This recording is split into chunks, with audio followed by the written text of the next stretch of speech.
I have joining me in the studio Professor Gbolagade Ayoola. Is the Executive Director, Farm and Infrastructure Foundation. Is a Professor of Agricultural Economics and Policies. He joined me right here in the studio. Good morning, Prof. Good morning. Thank you. It's a pleasure to have you here. Me too. You've listened to real Nigerians. These are the people that goes to the markets. They've expressed their opinion, apparently, against the federal government claims. What do you make of that? It's very unfortunate that we will have to see the hand of a very important government agency in what appears like official deception.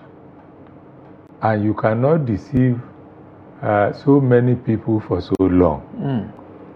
The NBS has behaved mostly unprofessionally. It is a very important agency of government for dealing with statistics, not only of food items, but of so many other dimensions. How dare that agency comes to confuse people by saying food prices are falling, when indeed they are engaging in what fella used to call government magic. I say government magic because they rebased the price system for food. Mark my word. And because of that rebasing in January, they come to say that food prices are falling in February. Which is unfair to say because they know very well that rebasing has changed the whole story. Absolutely. Rebasing means that the base year upon which you calculated, even in December, is different from the base year you use to calculate in January. Absolutely. How can you compare oranges with apple and say one is better than the other? And that's why I come so strong. I apologize for that on NBS because it has not finished its job before launching onto the market or even onto the people to tell them the outcome of their activities. Now, they would have waited for more data, data of February, which falls in the same base year or base rate as January, data of March, data of April, then you can compare them because the new basis we apply to all those as different from data of December and before, which fell in old basis. So, and the repercussion is what you see, is making a mockery of our data system. How can NBS say something and people cannot verify that in the market practically? If what they said was true, at least one person will be there telling us where it works fine. So I go along with the people.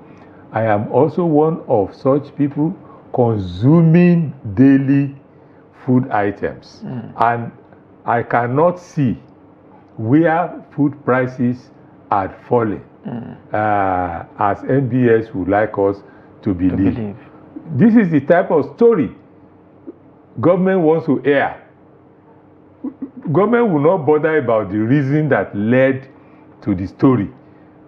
So the best thing for expert agencies is to steer clear of the troubled waters of government and data and say the same what is right for people to hear, for them to hear and behave accordingly. Prices of food items in this country, the safest way I will put it is that as we are now, we don't have any basis to claim that it has fallen or it is falling even at all. Indeed, Prof. That's a very way to begin this conversation. Let me quote the former United States President John F. Kennedy. He said, "The war against hunger is truly mankind's war of liberation." Correct. Indeed, and he said food is abundant in Nigeria, but yet we see many of Nigerians going to bed hungry. But it's a question of affordability now, Prof. I wouldn't know where exactly you pick that important statement from.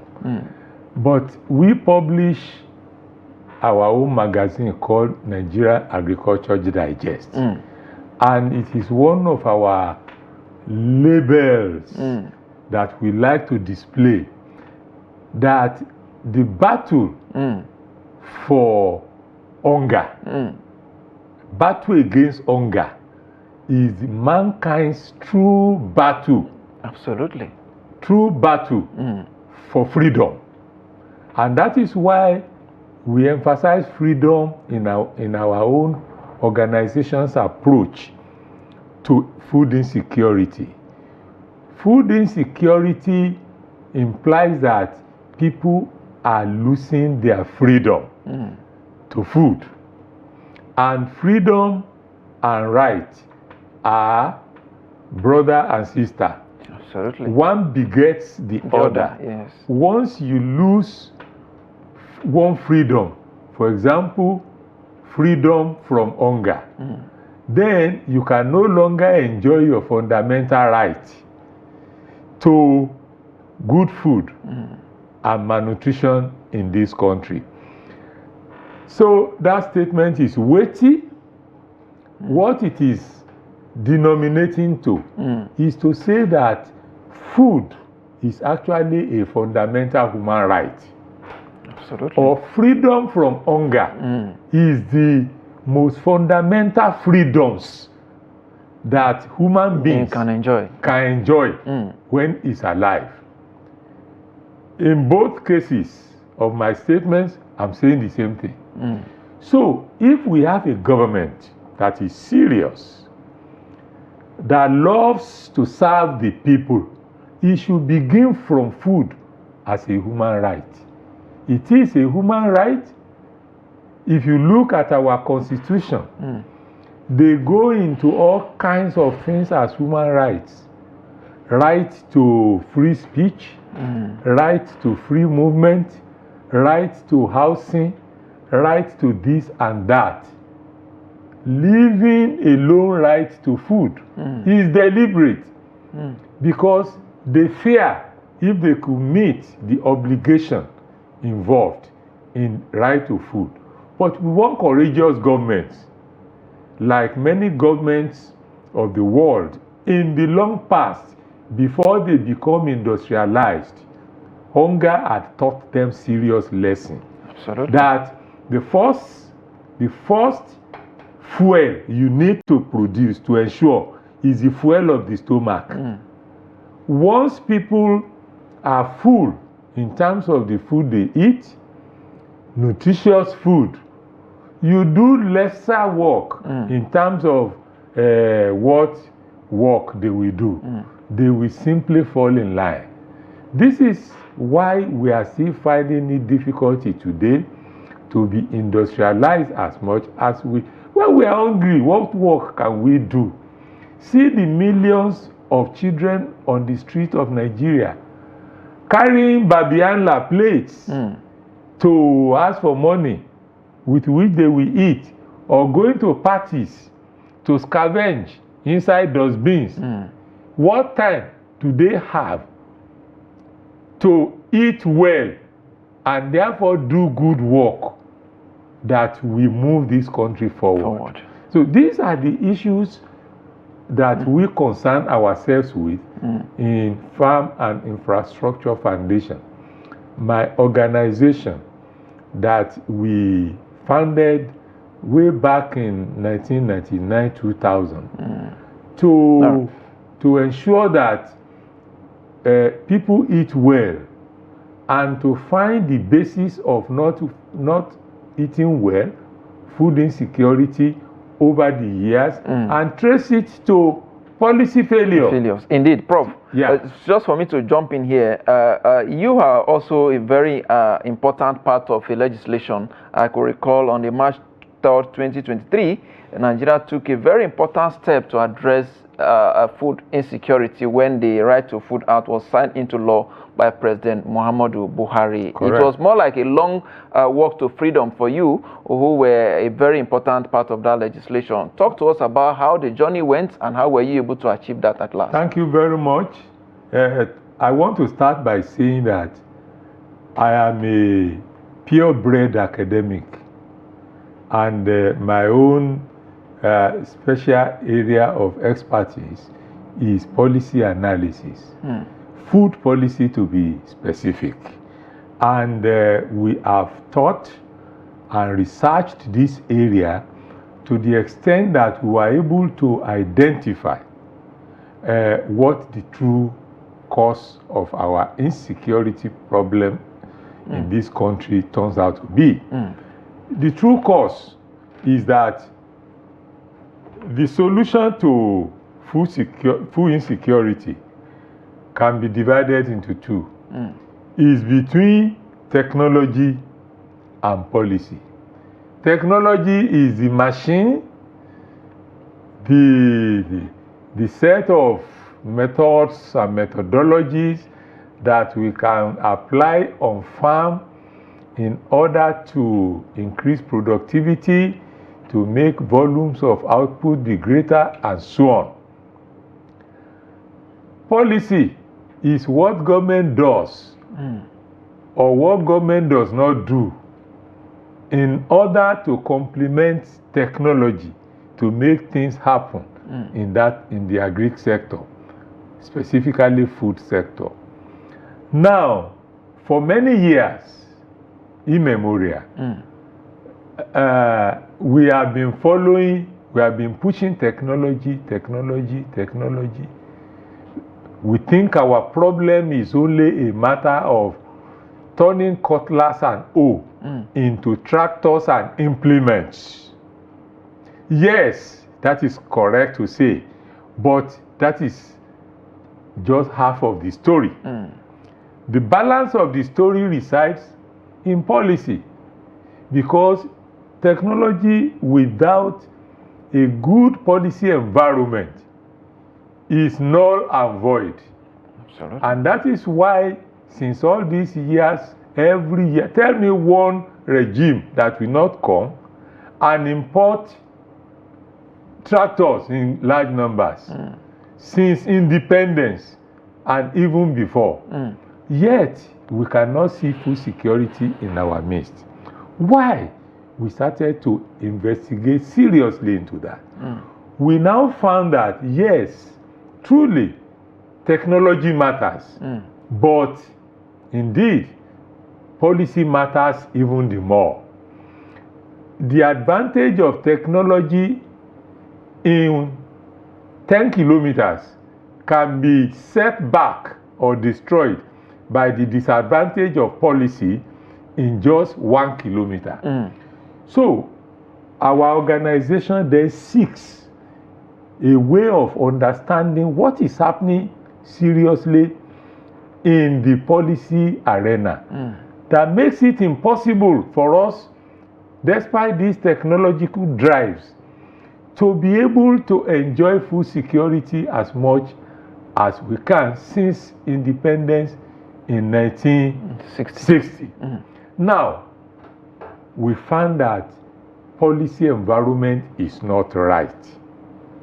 Or more specifically, policy governance environment is not right. What makes it so? We have identified a set of 6, and it's internationally acclaimed, up to 6 number of aberrations that make technology not to work. One of these is voice and accountability, lack of it, whereby people for which you want to eat well, you want to be food secure, don't participate sufficiently in the policy process. That is a matter on its own. Second is constant political instability and violence in the country, which disrupts the equilibrium situation on the farm too often for stable and steady food production. For policy environment to work, all these things are the aberrations of policy. Next also is government ineffectiveness. When government puts a program in place, it is ineffective to work out as it seems to be. Regulatory quality is poor.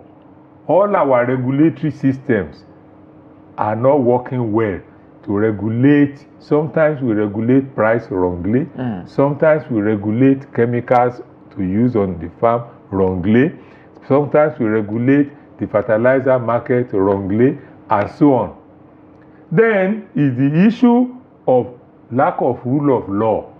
We operate the food security environment as if it's not part of the legal system. There must be rule of law, due process is missing. And lastly, uncontrolled corruption. So all these are beclouded the policy governance environment. So in my organization, we now ask the question, how can we cure all this at once? It looks bizarre, but we find that the only way to cure it is a right-based governance of the food sector, not a need-based governance. All right. What is the difference?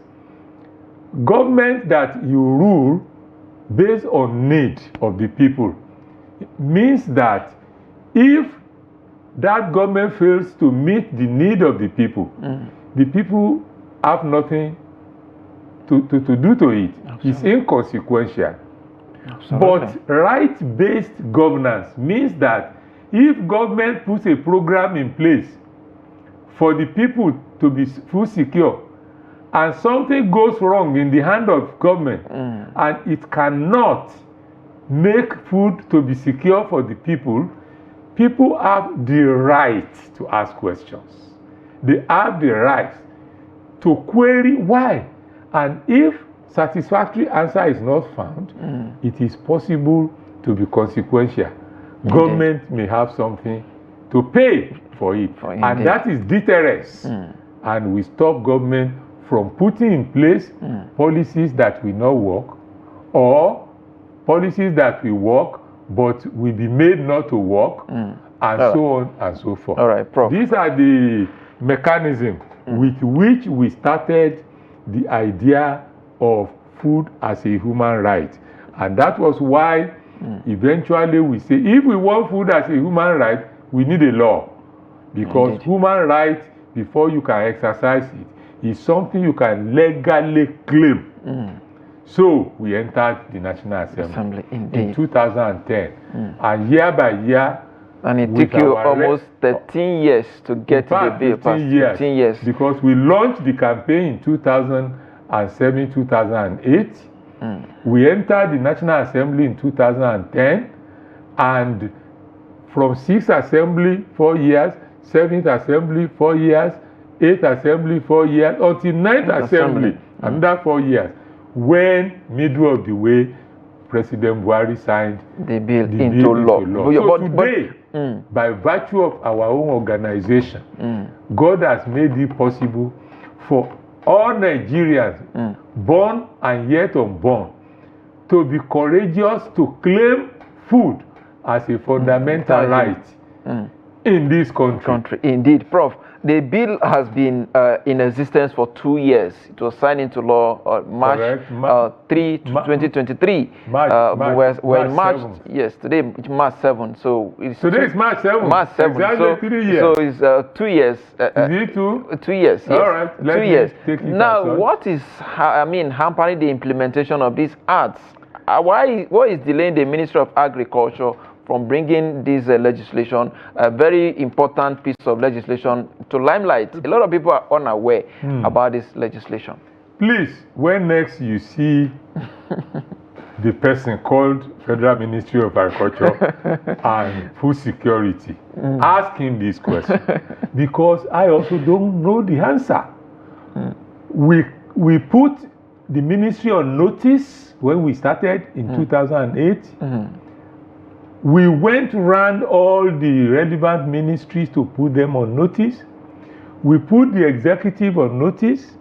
We put the legislator on notice in writing and otherwise, that this is the solution we find to our food insecurity problem.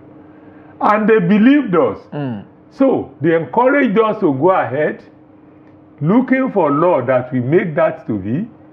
We went to National Assembly. We suffered all that we suffered, bottleneck every now and then, and so forth. In their kuro eyes, we succeeded. And when we succeeded, we even extracted letter from Ministry of Agriculture that supported our cause. They appeared at the public hearing. We went to public hearing on the matter in the 6 geopolitical zones.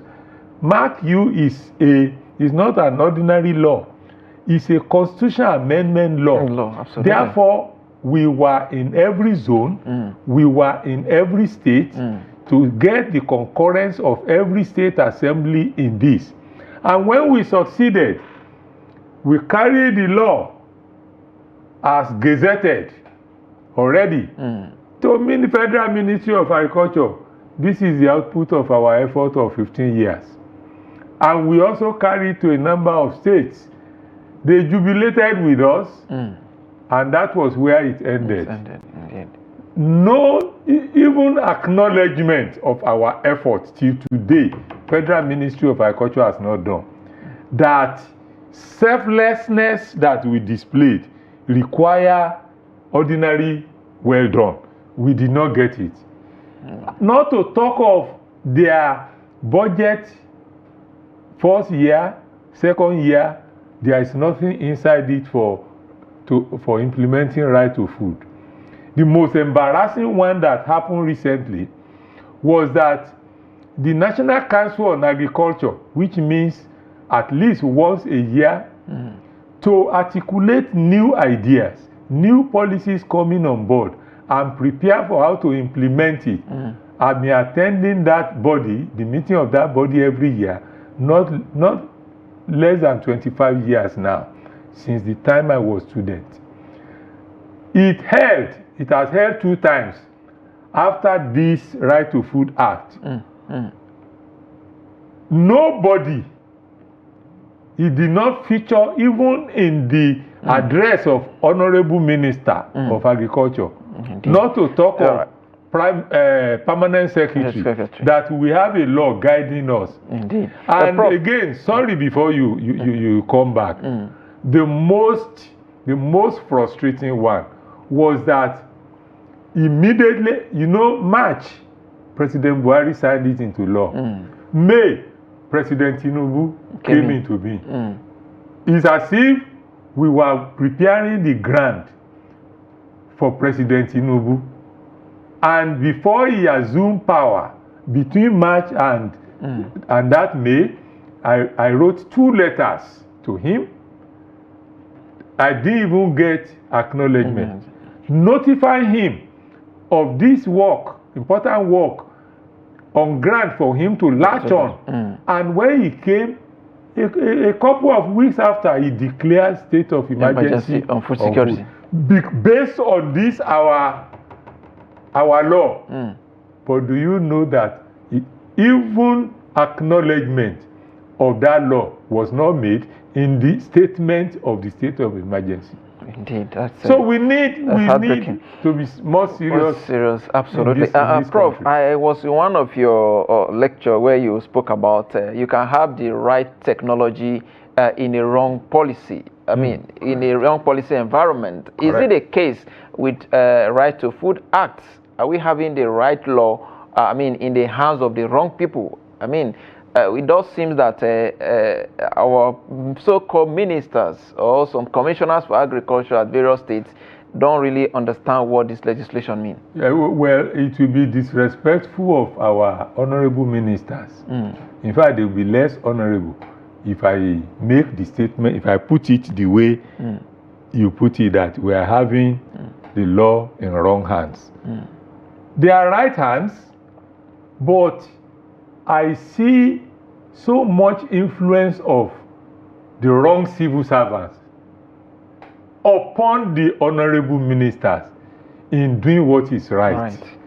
In 15 years, I worked with not less than 7 permanent secretaries, heading the civil service of so many ministries to get to where we are. It is their duty. They are the custodians of laws and policies, which the ministers are coming in to implement. Yes. So if they don't move, no minister can move reasonably well. So my problem is not so much of the ministers. My problem is so much of the civil servants.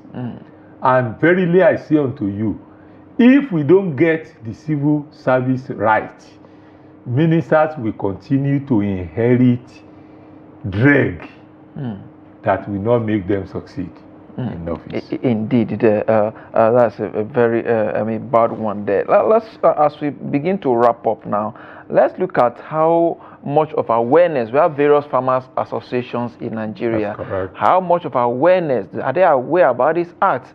Don't you think we need to create more awareness so that they can have access to these acts? Well, all farmers association, so many others. Thank you very much. Of course, you know that government is the custodian of laws. There are 3 chambers or 3 components of government: executive, legislative, and judiciary. If that triad does not work well together, something will go wrong. If government does not implement a law, woe unto anybody who wants to implement that law. So we as an organization cannot bring a law about and say we want to implement it. We don't even have the muscle, not to talk of the money. Until government takes the bull by the horn, roll it out. One of the letters I wrote to government after the passage into law was to list about 5 steps that government should begin to take. The first one was to roll it out officially. Let government own it, that this is law, and the government is there to implement law. So this law, they have never rolled it out.